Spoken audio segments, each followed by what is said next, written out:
इतनी बड़ी आपदा भारत के लिए एक संकेत लेकर आई है, एक संदेश लेकर आई है, एक अवसर लेकर आई है। दोस्तों नमस्कार, आप देख रहे हैं खबर वाला और मैं आपके साथ अविनाश सिंह। प्रधानमंत्री नरेंद्र मोदी ने आपदा को अवसर में बदलने की बात कही है। कोरोना संकट भारत के लिए वाकई में एक अवसर लेकर आया है। क्या है वो अवसर और भारत इस अवसर का कितना फायदा उठा पाएगा, इन सारी संभावनाओं पर आज इस वीडियो में बात करेंगे। लेकिन सबसे पहले अगर आपने हमारे चैनल खबर वाला को अभी तक सब्सक्राइब नहीं किया है तो प्लीज कर लें और बेल आइकन दबाना ना भूलें ताकि आपको हर वीडियो का नोटिफिकेशन मिलता रहे। तो चलिए शुरुआत करते हैं अपने टॉपिक की। सबसे पहले बात कि कोरोना संकट भारत के लिए कौन से अवसर लेकर आया है। वर्तमान में कोरोना क्राइसिस से डिसरप्ट हुए ग्लोबल सप्लाई चेन के कारण कई मल्टीनेशनल कंपनीज अपने प्रोडक्शन यूनिट्स को चीन से बाहर शिफ्ट कर रही हैं। 2018 में शुरू हुए अमेरिका और चीन के बीच ट्रेड वॉर के कारण यह प्रक्रिया पहले से चल रही थी। कोरोना संकट ने इसे और रफ्तार पकड़ा दी है। अमेरिका और साउथ कोरिया समेत कई देश अपनी कंपनीज को चीन से बाहर प्रोडक्शन यूनिट्स शिफ्ट करने पर सरकारी सहायता भी दे रहे हैं। जापान ने तो अपनी कंपनीज को चीन से बाहर निकलने के लिए 2.2 बिलियन यूएस डॉलर्स के पैकेज की घोषणा भी कर दी है। इसके अलावा विश्व की सभी बड़ी कंपनियां प्रोडक्शन के लिए सिर्फ चीन पर ही बढ़ रही निर्भरता को भी घटाना चाहती हैं, ताकि भविष्य में फिर से अगर कोरोना जैसा कोई संकट आए तो चीन का मोहताज ना होना पड़े। ये परिस्थितियां भारत के लिए सुनहरा अवसर लेकर आई हैं। ये सभी कंपनियां जो चीन से बाहर जा रही हैं वो अपने इन्वेस्टमेंट के लिए भारत, वियतनाम, थाईलैंड जैसे देशों की तरफ देख रही हैं। भारत सरकार भी इसे लेकर काफी एक्टिव है।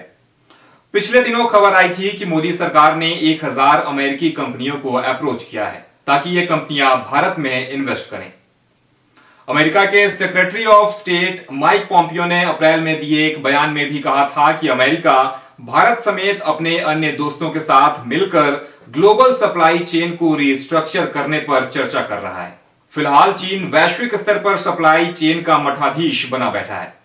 यूनाइटेड नेशंस के स्टैटिस्टिक्स डिवीजन की एक रिपोर्ट के मुताबिक 2018 में ग्लोबल प्रोडक्शन में चीन की हिस्सेदारी 28.4% थी, वहीं अमेरिका की 16.6% और भारत की हिस्सेदारी 3% थी। अब कोरोना संकट से उपजे हालात में भारत भी प्रोडक्शन हब बनकर ग्लोबल सप्लाई चेन में अपनी हिस्सेदारी बढ़ाना चाहता है। इससे भारत में रोजगार के अवसर बढ़ने के साथ साथ देश की आर्थिक क्षमता भी मजबूत होगी। अब सवाल कि भारत के सामने क्या चुनौतियां हैं। भारत में इंडस्ट्रीज और प्रोजेक्ट्स के लगने में सबसे बड़ी बाधा यहां के नियम कानून और तौर तरीके हैं।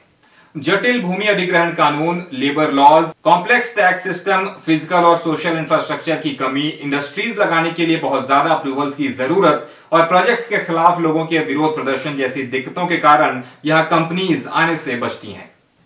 आसान भाषा में कहें तो भारत को मैन्युफैक्चरिंग हब बनने के लिए लैंड, लेबर, लॉज और लिक्विडिटी की समस्या को दूर करना ही होगा। भारत की इस जटिल प्रक्रिया के कारण वियतनाम, थाईलैंड जैसे देश इन्वेस्टमेंट के लिए इन कंपनियों के फेवरेट डेस्टिनेशन बन गए हैं, क्योंकि यहां कंपनीज के इन्वेस्टमेंट के लिए बेहतर इकोसिस्टम मिलता है।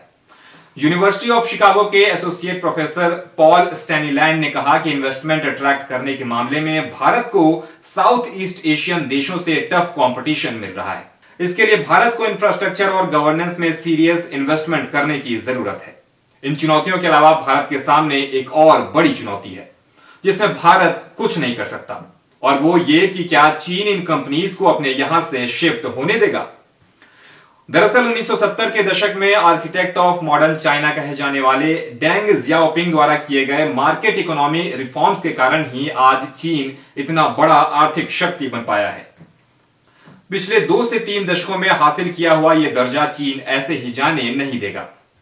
प्रोडक्शन के लिए पूरे विश्व में चीन सबसे बेहतर सप्लाई चेन इकोसिस्टम प्रोवाइड कराता है। चीन अपने यहां कच्चे माल, मॉड्यूल्स व कंपोनेंट्स, स्किल्ड व अनस्किल्ड लेबर्स, फिनिश्ड गुड्स और सबसे बड़ा मार्केट कंपनीज को उपलब्ध कराता है। हाल ही में दिए एक इंटरव्यू में नोबेल पुरस्कार से सम्मानित अर्थशास्त्री अभिजीत बनर्जी ने कहा कि कंपनियों के चीन छोड़ने का फायदा भारत को मिले ये जरूरी नहीं है। उन्होंने कहा कि क्या होगा अगर चीन अपनी मुद्रा का अवमूल्यन करता है। उस दशा में चीनी उत्पाद सस्ते हो जाएंगे और आगे भी उनके उत्पादों को खरीदना लोग जारी रखेंगे।